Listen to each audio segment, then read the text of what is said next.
Yo, what is up, everyone? Welcome back to another episode of the Renegade Roundtable podcast here. I am Jeffrey Kirby. As you can see, of course, beside me on the screen at least, we're very far away in person. That is also none other than Jarryd. Jarryd, how the hell are you? Happy Thursday. We'll see you this Friday. It's a good day. Good week, actually. Pretty happy. Pretty close to Memorial Day weekend. Yep. Do you have anything planned for Memorial Day weekend? No, I'll actually be working my on-call shift that weekend, so Ooh. yeah. So Yeah, not fun. I'm hoping within the next day or two, we'll be buying a new pellet smoker. So I will be hoping to be smoking some ribs on that.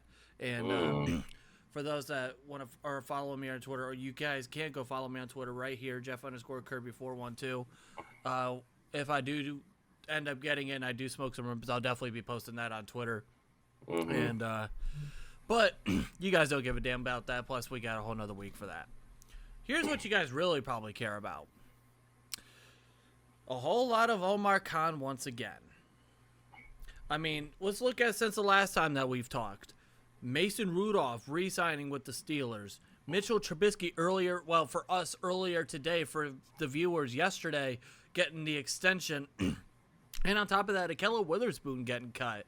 So there's some interesting things going on. You got Quan Alexander, who took a visit recently.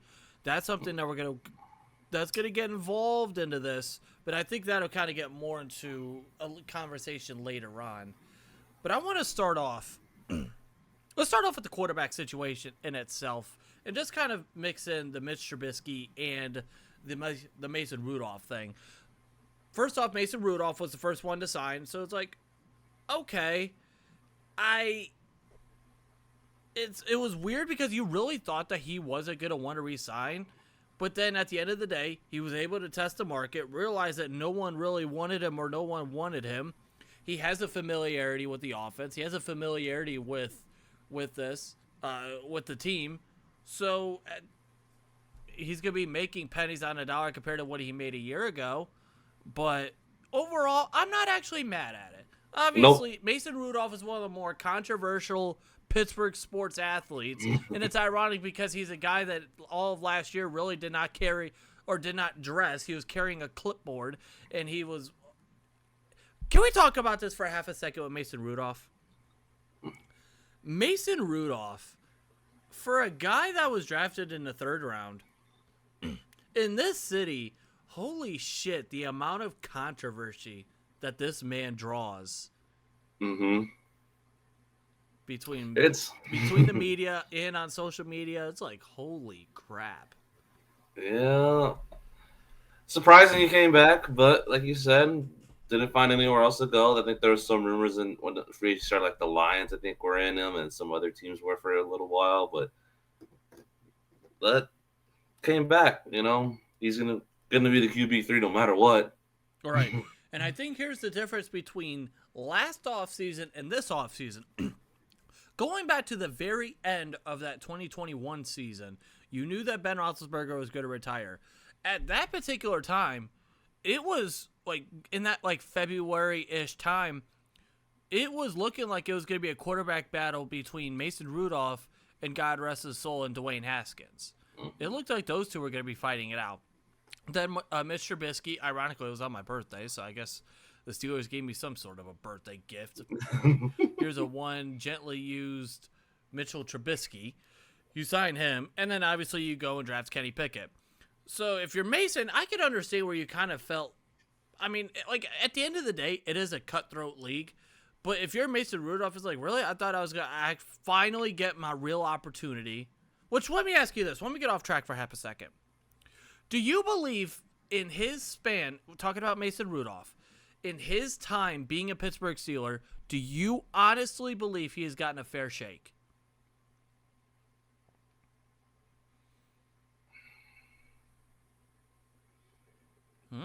It's like a yes and no type of deal. Can't be both. I ain't gonna let you get away.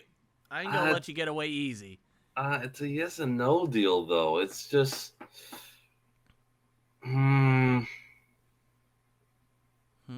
Well, honestly, I'm gonna say yes. Okay. Because when Ben got hurt that whole year, what was that? Was that Mason's second or third year with the That team? was the second year. Because he was drafted in 2018, and obviously that happened in 2019. Mm-hmm. Here's my thing with Mason Rudolph.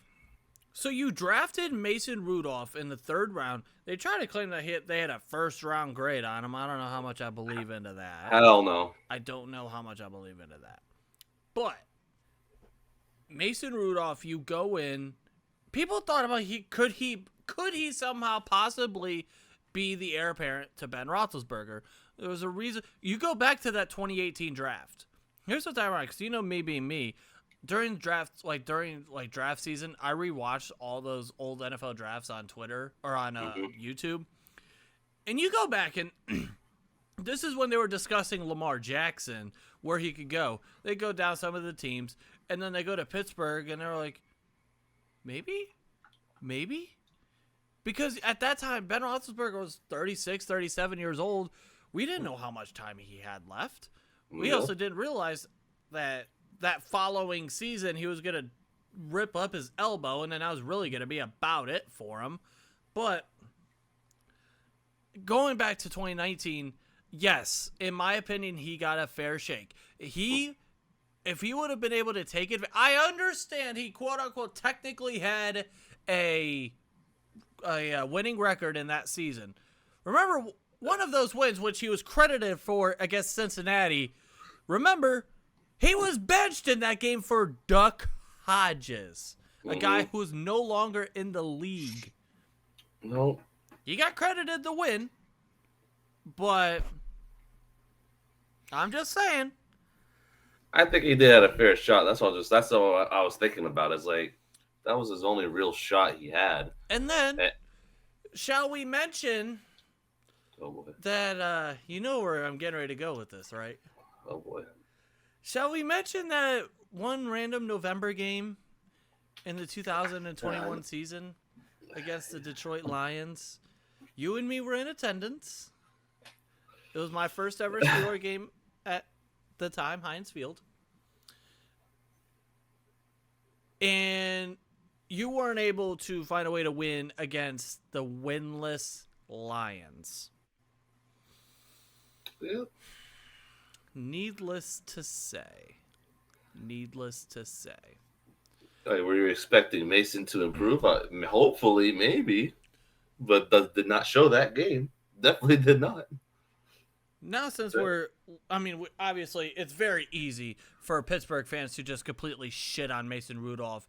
It's like, you ever hear that analogy where it's like, it's so easy to be negative? That's especially how it is with Pittsburgh fans with Mason Rudolph. It's so easy to be negative. Except for the very few Mason Rudolph believers, the Mason Rudolph sexuals that they just have like a grasp of him. They just, I don't know what it is. There's just a very select few people who just believe that Mason Rudolph is like the second coming of God still, and that he's been absolutely screwed by the Steelers. And I'm like, bro, No. I digress.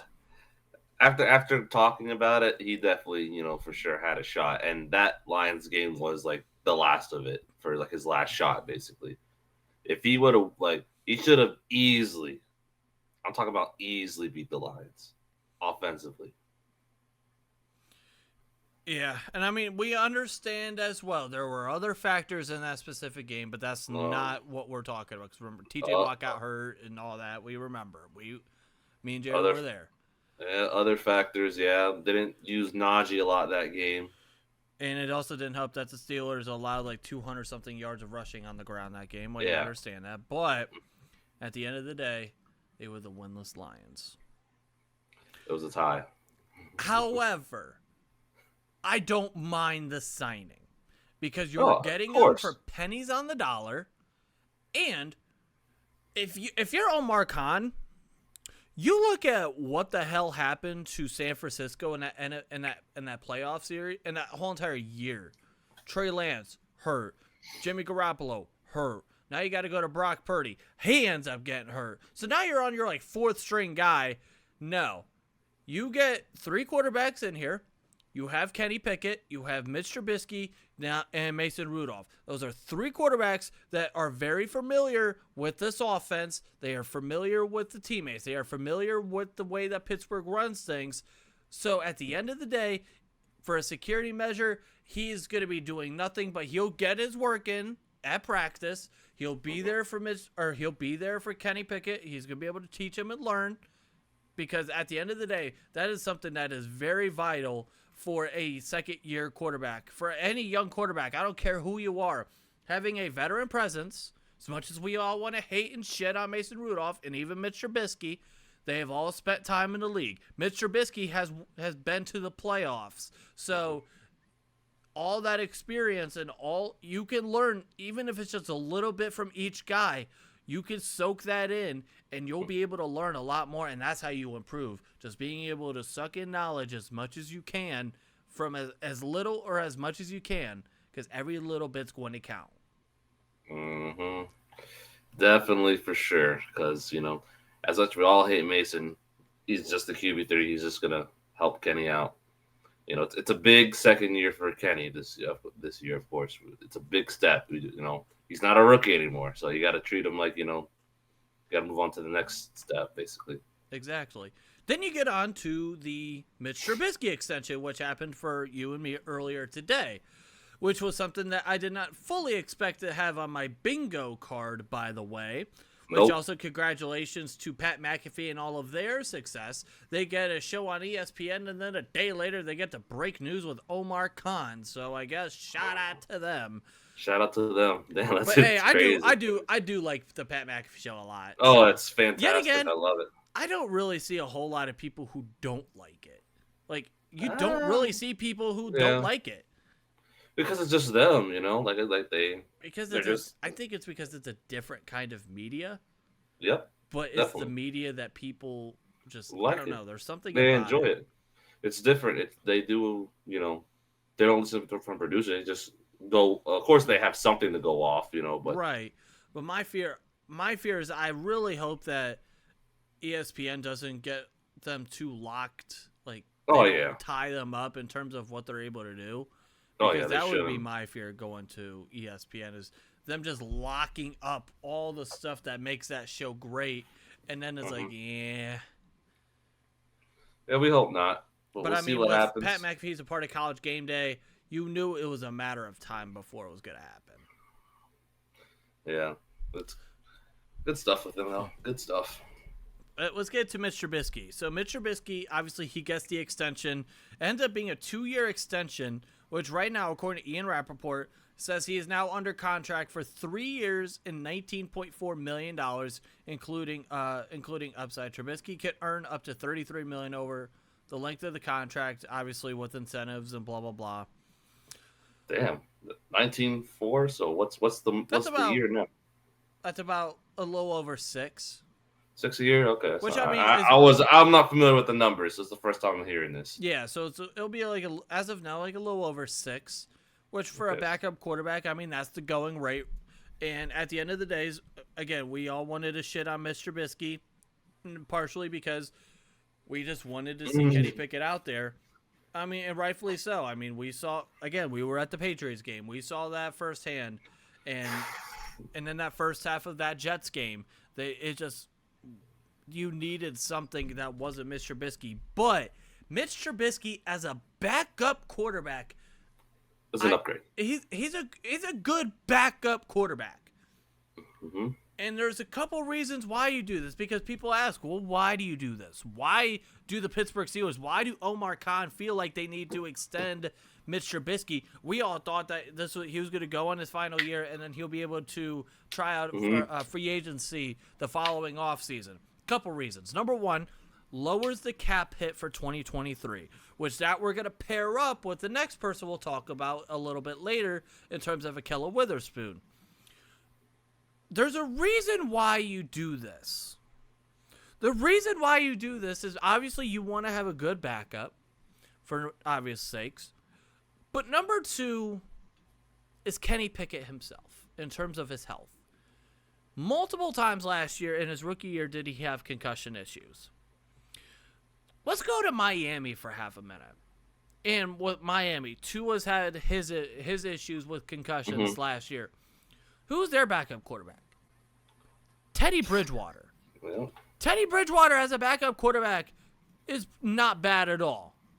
You could do a whole lot worse than Teddy Bridgewater as your backup quarterback. Mitch Trubisky as your backup quarterback, you're gonna run hot and cold. You'll be able to see him like when he came off the bench against Tampa Bay, when he was against Titties Bay. That was very corny. I apologize. That was just awful. But against Tampa Bay, he comes off the bench and he looks pretty damn good in that game, and you win that game. Or you can get the player against that Ravens game, throws interceptions, and just was one of the main reasons why we end up losing that game, which in reality could have possibly cost us really the playoffs, because if you'd have won that game, that's another win in division, in conference. Instead of being 9-8, you're 10-7. You're probably in the playoffs. But yeah, with Kenny's health, you have to have a good backup quarterback in today's NFL. And Mitch Trubisky being a solid backup quarterback, would you say he's an above-average backup quarterback? Yes. So like he's not a great starting quarterback, but in terms of being a backup quarterback, he's going to be one of your better backup quarterbacks in the NFL, and that's what you need in today's NFL. There was a stat that I've heard over the last few months where there was like 60-some-odd quarterbacks that played last year, 60 or 70-some-odd quarterbacks that played last year. You need to have a backup quarterback, not a guy that obviously where if Kenny Pickett were to go down, obviously we don't hope this at all, and you don't hope for this in any team. But if you're any team, like, no matter who the quarterback is, like, say for example, like with Arizona, Kyler Murray, he's out all year. There's not a whole lot of expectations for them to really go out because your franchise quarterback is gone. But if you have a backup quarterback who can just run the offense, who could be steady Eddie, there's nothing wrong with that. Exactly. Yep. And what if there was a situation where in camp a team has a couple quarterbacks that go down or something just isn't right and a team gets a little desperate? It's something that you keep in the back of your mind. Are we banking on that? Probably not. But it's something that you keep in the back of your noggin, especially if you're Omar Khan, and you never know. If not, then you have one of the better backup quarterbacks in the NFL at backup quarterback going rate. Yeah, very unlikely for him to be traded. But, yeah, you never know. Honestly, you never know whatever happens. But it's also a little bit weird about based on the timing, because you have Mason Rudolph. That happened what, like Monday or Tuesday? I think it was like Tuesday. And then 2 days later, now you have this. So that's a little interesting about this. But, I mean, it's the middle of May, and Omar Khan is still cooking. You have Quan Alexander, who took a visit recently, like we mentioned earlier. There's a chance that he could possibly be coming to Pittsburgh. You also got guys like Kyle Van Noy. He could possibly be an option to come in here and help out this defense. And the reason why all of this is kind of weird is you look at the Ahkello Witherspoon cut. So, what is he cooking? To the day that he had signed a 2-year, $8 million contract, that 1 year exactly later to the day he gets cut. So you save a little bit of money on the cap. You extend Mitch Trubisky, that lowers this year's cap. It makes you wonder. He's cooking something. It makes you wonder what else they might have up their sleeve. Again, whether it's a Quan Alexander, whether it's a Kyle Van Noy, someone on that defense. We assume it'll end up being someone on that defense. Whoever it is, they have something cooking. But when you look at Ahkello Witherspoon, which it's weird how at the very, very end of that 2021 season, he played like a number one corner. He gets this extension, and then we all had to witness him in person get mossed by Nelson Aguilar. Seen that, right? That was on my side of the field because I sat end zone in that game, and that was on my side. My side, right in front of me. I was to say, yeah, we're both right there, and it was like, are you kidding me? And he became Literally, unplayable. yeah. Like, he became literally unplayable. So what do? You release him. They obviously drafted Joey Porter Jr. You brought in Corey Trice late in the draft. There's a reason why they're doing what they're doing.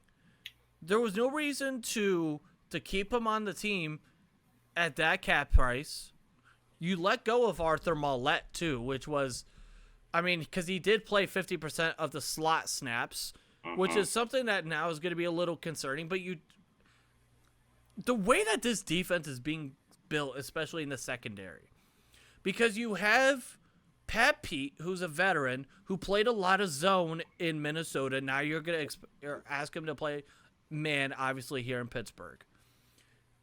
He's a little bit older. We don't know what he's going to do. Are you going to move him into the slot? Will he play a little bit of safety? He's going to kind of be all over the damn place. Plus, you have KZ and obviously Minka in there. You have Joey Porter Jr. You have Corey Trice. Those are two long physical corners that are going to be able to play on the outside. Still have Levi Wallace to play corner as well. So it's a little weird with how they're handling the defense, but I like what they're doing, especially if they go out and acquire someone else. Like I said, once again, a Quan Alexander or a Kyle Van Noy, someone like that. It's going to be this is going to be a fun defense, you hope, as long as they stay healthy. Yep. I think, with these releasings, and more in the cap now for Mitch Trubisky, they got to bring in one or two more players now, you think, on the defensive side. Don't know where. It's either linebacker or maybe corner, is what I'm thinking. If it's Quan or Van Noy, it's a pretty good signing to me. I think the linebacker spot, especially the inside, is a little, I didn't know we signed them, but it's probably the weakest spot right now. Right, and you can never have too many linebackers. You can never have too much. Like, I'm one of those guys that I preach depth. I love having good depth. And that's something where, like, especially when you go on that offensive line. Last year, with the offensive line, well, yes, they probably overexceeded our expectations were going into last season. You also got extremely lucky with them staying healthy all last year. If one or even two pieces go down last year, that offensive line just goes. But what does Omar Khan do? And Andy Weidel. Andy Weidel, we all know he loves the trenches. He loves offensive linemen. And so he goes and helps. They bring in depth for that offensive line. So if a Isaac Seumalo were to go down, a Mason Cole, James Daniels, whoever, they have pieces to fill in, which is something that you, like, again, as someone who preaches depth, I absolutely love. It's great. It's fantastic. I love it. I definitely love it. I enjoyed that, because next man up mentality, basically, because you never know what's going to happen during the season. Yeah, and like I said, going back to this whole Ahkello Witherspoon thing, it makes you have some questions. So they're sixth, real quick. So obviously last year they had the highest, they had spent the most on defense, $108 million on that defense. They were the highest spent defense last year. Now they're down to sixth in terms of defensive spending in terms of cap with $108 million. So they're at the exact same in terms of cap, but they're not spending as much. They're now down to sixth. You need for them to play at a very high level. You need to get them back to they were 10th in total defense last year, somewhere in that range. Like, so they were top 10. You would like for them to get a little bit more into that top 5, because if you can get them into that top 5, what does that do for you? Obviously, yes, great defense wins championships, but that's going to help out your franchise quarterback so much. Well, our pass rush should be really good. Our front four should be really good this year. As long as injuries. Which, by the way, here, I will ask you this. What are some questions just overall with the team? What are the couple questions that you might have that you're going to be looking for in 2023 with this Pittsburgh Steelers team? How does Broderick Jones do at the left tackle spot? How long does it take him to get into the groove of things in the NFL? Because you're not going to expect him to be perfect first game of the season.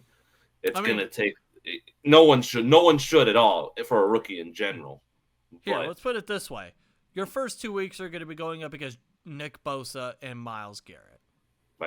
Like literally after the preseason, you're going up against those two guys the first 2 weeks. Two of some of the very best in the league at what they do.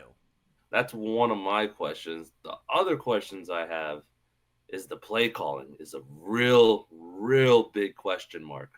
What is Matt Canada going to come up with this season? Am I going to see 100 jet sweeps again next season?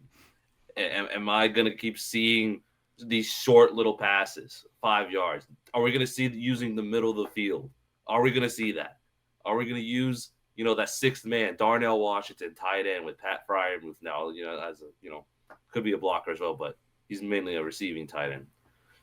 What is he going to come up with as the play calling? That's two of my biggest questions. And if I have to go with one more, this defense, like I said a little bit earlier, how is this linebacker core going to do, against these running backs? Because most of these two guys are like Landon Roberts and Cole Holcomb. I think they're mostly like blitzers type of linebackers, if I had to guess. But how are they going to line up, when they have to cover someone?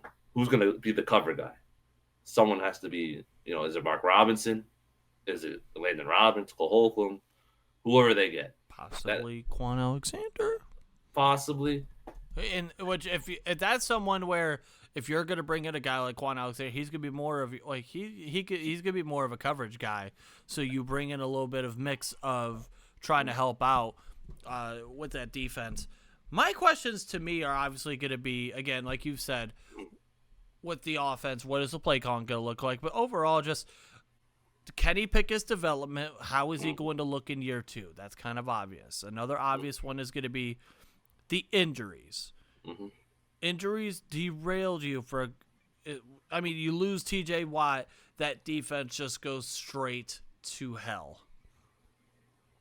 If you can stay healthy, you have a shot at something. And like you said, and one of the other things that you mentioned is I kind of like, but I'm going to broaden it out just a little bit. This offensive line. Because this offensive line, I believe there's only 2 other teams that are paying their guards more than the Steelers. I believe it's the Browns and the Bears. The Bears, they have a shit ton of cap space, and the Browns, that's worked out very well for them. They have 2 of the best guards in the league in Joel Bitonio and Wyatt Teller. That's worked out very well for them. So, and then you have James Daniels and Isaac Seumalo. You upgraded your left side of your offensive line. Broderick Jones, Isaac Seumalo. Mason Cole.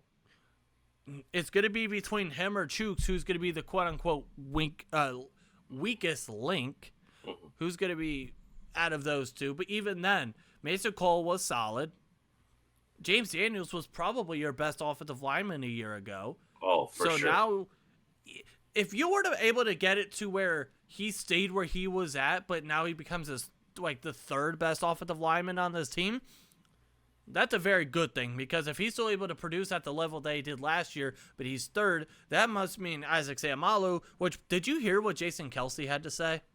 I have not. He said that we got the quote-unquote steal of free agency with Isaac Seumalo. Interesting. And then if Broderick Jones, which once again, like you mentioned earlier, we've mentioned this before in previous podcasts, where we don't expect him to just come out right away and be the second coming of Trent Williams or Joe Thomas. We don't expect that, and if you are, you're going to need to chill out your expectations just a little bit. Let's be real.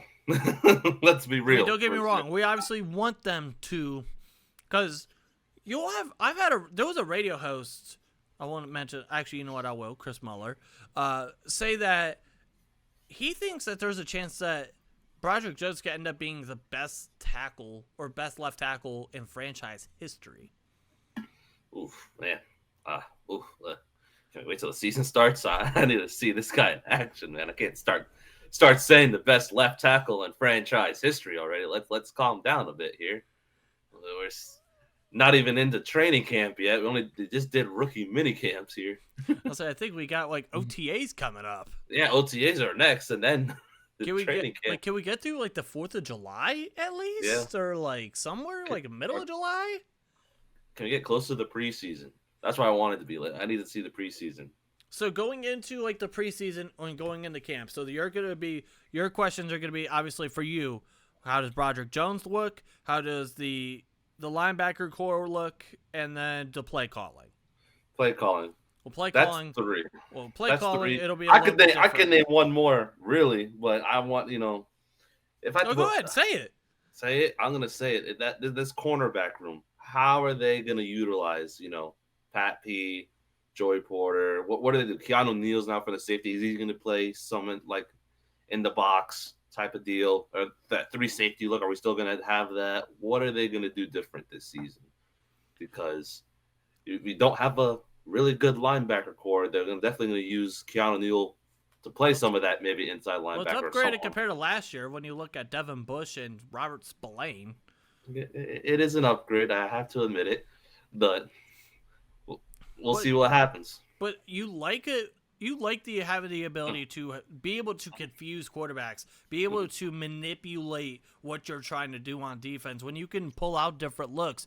I mean, Pittsburgh has always been notorious for just having it's like an awkward style defense based on what they do. I mean, we had Dick LeBeau for 1 billion years in what wacky stuff he was able to come up with in this defense. When you're able to pull out 3 safety looks, you have guys coming up and playing in the box, and then you could just play different kinds of defenses. It's going to confuse a quarterback, and then that's where you can start to create plays. But when you look at the defense, obviously they've upgraded at the corner position, but at the end of the day, we all know for them the number one thing is going to be the pass rush. They care more about their defensive philosophy is going to be, we're going to get to the quarterback and just hope that the corners will hold them long enough for a pass rush to get there.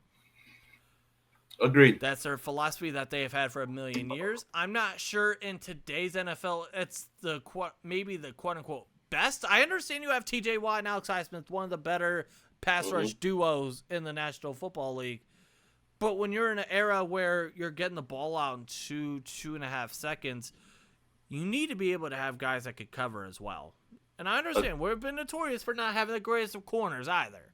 I understand that. Jesus. Don't only talk about the pass corners. We'll just bring up that 2016 defense all over. Oh my God. That lineup every time I see.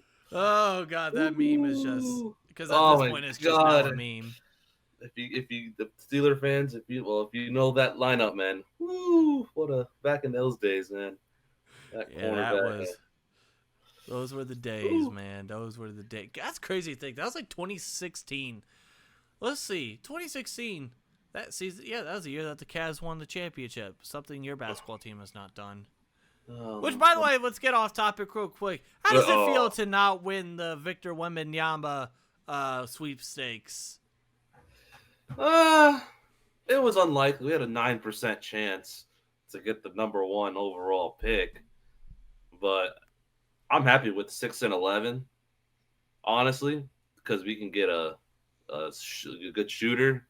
I've seen already some Magic prospects with who we should go for, like the guy Grady Dick is his name. I have no idea. I care a lot about the NFL draft, NBA draft, especially because my team's in the playoffs. So we didn't have to care about the lottery.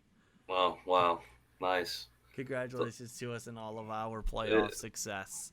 Even though we got bounced in the first round, I understand that. Screw off. You joined me on the couch either way. That's what I could say.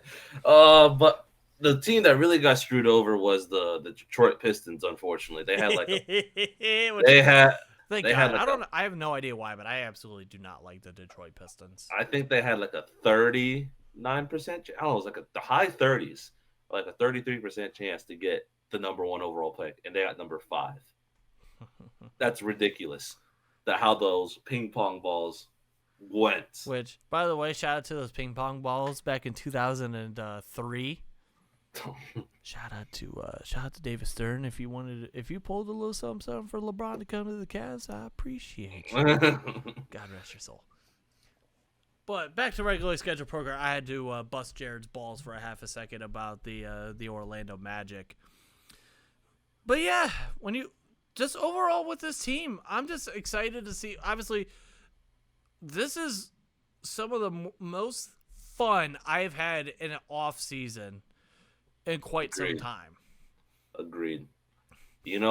Will Deontay Johnson get a touchdown this season? Yes. In fact, so I will probably predict that he will get one week one. Right? Just because he hasn't got one all last season, he's going to get it week 1, right? First drive touchdown. 80 yards. 84 is a First play. Just imagine that play. It's like, oh my God, we're going to the Super Bowl. No, don't say that now. You know how that's going to go. If the Steelers were to win or if they were to get the ball on the first drive of that season of that game, and they go down and score a touchdown, it's like, yep, our offense is fixed. Super Bowl, here we come. God. I mean, let's be honest. This is how we were feeling week 1 last year against Cincinnati when we created 5 turnovers. Where it's like, no one's stopping this. If we could do this against Cincinnati, the reigning defending AFC champions, oh, good Lord. Wait till we wait to see what we do against the Jets later. Wait. Well, the realization came in when TJ Watt got hurt, and that was a big effect. I tell you, so I was at a bar for that game. And, so obviously, for those that don't know, I live in the Cleveland area. I live about 30 minutes west of Cleveland. And I was at a restaurant, and obviously a bunch of Cleveland fans there. They had just won they just went 1-0 for the first time in like a billion years. They beat Baker Mayfield. They're all high. They're all high on life, high on happiness. And I'm the only person, I'm like the only Steeler fan in this whole entire bar area. I am surrounded by Browns fans. There's not even Bengals fans around. And everyone is just watching me literally have 75 heart attacks a minute because of that game. That game was some of the most stressful times I've ever had. It felt like watching a game. Because the roller coaster ride that we were taking on that particular Sunday, holy shit. Yeah, I remember I was at a restaurant. It was actually, in fact, like a lot of Browns fans in that restaurant, but it was not, it was like mostly Browns in like one spot. And of course, my table had to be where the Browns were sitting, of course. The other side was like the Niners and think like the Eagles and whatever over there. But yeah, when Boswell kicked that field goal to win the game, you pray to God he made it in that, first of all, because he missed one earlier. Listen, I mean, the doink, the loudest doink in the history of doinks. And I expect Boswell to have a great year, hopefully, mostly. You hope. You hope. I mean, we should have no field goal issues. Presley Harvin, I'm looking at you for punting right now. I need a bounce back season here. You're, inconsistently. I can't see that. I can't see 20-yard punts. I got to see 40, 50-yard bombs here. Come on. Please. Another real quick, just, kind of mention it real quick. Another small signing that the Steelers made for a large man was Akeem Butler, who came from the XFL. He was a guy who was all of 6'5". So you get some size. You add some even more size. You bring in Darnell Washington, who is basically a 6th offensive lineman. Then you bring in a 6'5" guy his offensive coordinator was former Steelers backup quarterback Bruce Gradkowski. And you listen to what Bruce had to say about Akeem Butler, and it's like, this dude can make some plays. Like, he can make some plays for you. And we all know that the Steelers like to carry around 6. Like, it was funny. I saw a Browns fan trying to troll. I think it was Alex Kozera. Now, granted, this Browns fan I've had interactions with in the past. Like, he's okay. But, I think it was, trying to troll, if he's making your team, you guys have more issues. It's like, not really. Because, we keep 6 wide receivers to begin with. And let's talk. You have you have Deontay Johnson, George Pickens, Calvin Austin. I'm just drawing blanks already. Allen Robinson. There's 4. So then it's like, where do you get, like, obviously you still got guys like Gunnar Olszewski, which I hope he's gone. The 6 receivers, if you had to pick them right now, it would be Deontay, George Pickens, Calvin Austin, Allen Robinson, Akeem Butler. This is the 5 right now. Who's the 5 or 6? Who else we got? So all the receivers, Gunnar. so you got Deontay, George Pickens, Allen Robinson, Miles Boykin, Calvin Austin, Gunnar Olszewski, and then you get guys like Cody White, Anthony Miller, Jamarcus Bradley. Miles Boykin's a good special teamer, so he might be like a 5 or 6. So yeah, Hakeem would be definitely fighting for like the 6th or 5th spot, whatever happens. Even if you were to, like, yeah, I also would wonder if they would decide to like maybe try to see what they could do with Calvin Austin in terms of special teams, in terms of return game. That's true. Yeah, for the speed. return game. Yeah. I think he'll try to be a special team returner, but like, I'm talking about like Miles Boykin like as a tackler. Oh yeah, I'm just saying in general. Well, because I bring that in because you got to talk about Gunnar Olszewski, because that's one of the main reasons why you bring him in, was because he's going to be a return guy. Clearly, that has not worked out fully that great. So now you have to look at other options. Maybe Calvin Austin could be that guy. You want to test out the waters with that? Maybe. We'll see.